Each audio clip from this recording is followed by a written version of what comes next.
Et dans ce journal, nous retrouvons tout de suite notre correspondante chroniqueuse, Marianne Jean-Didier. Bonjour Marianne. Bonjour Erika. Aujourd'hui, vous voulez vous arrêter sur les structures France Service quand le succès cache une fracture. Et oui Erika, en Charente, 1 habitant sur 4 a poussé en 2025 la porte d'un France Service. 1 sur 4. Le chiffre récemment dévoilé. Et il mérite qu'on s'y arrête. Avec 38 structures, la Charente a bouclé son maillage. Le préfet l'a rappelé lors de l'inauguration récente du 38e site à Gonpontouvre et Saint-Yrieix, un format multisite porté par 2 centres socioculturels implantés depuis plus de 60 ans.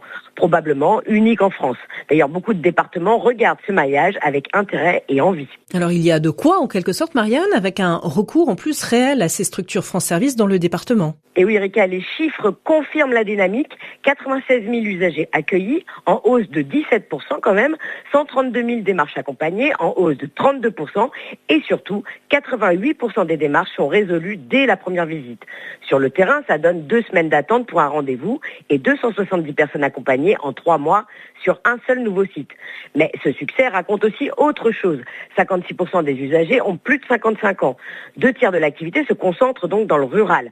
Et derrière la performance, il y a des personnes âgées, isolées, en situation de précarité ou confrontées à l'électronisme. France Service est devenu le filet de sécurité humain d'une dématérialisation qui, seule, a échoué pour une partie de la population.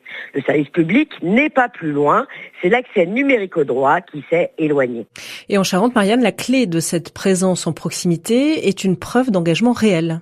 Et oui, c'est ça. Cette réussite tient aussi à une alliance souvent peu visible. Depuis mars 2024, c'est le département de la Charente qui porte l'animation du réseau dans le cadre d'une convention avec l'État qui a été renouvelée fin avril. Sur le terrain, les 19 maisons départementales des solidarités travaillent en articulation directe avec les France Service.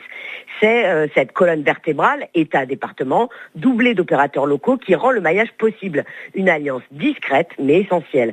1 Charentais sur 4 donc, et derrière ce chiffre, un État, un département et des acteurs locaux qui ont tenu leur pari du maillage.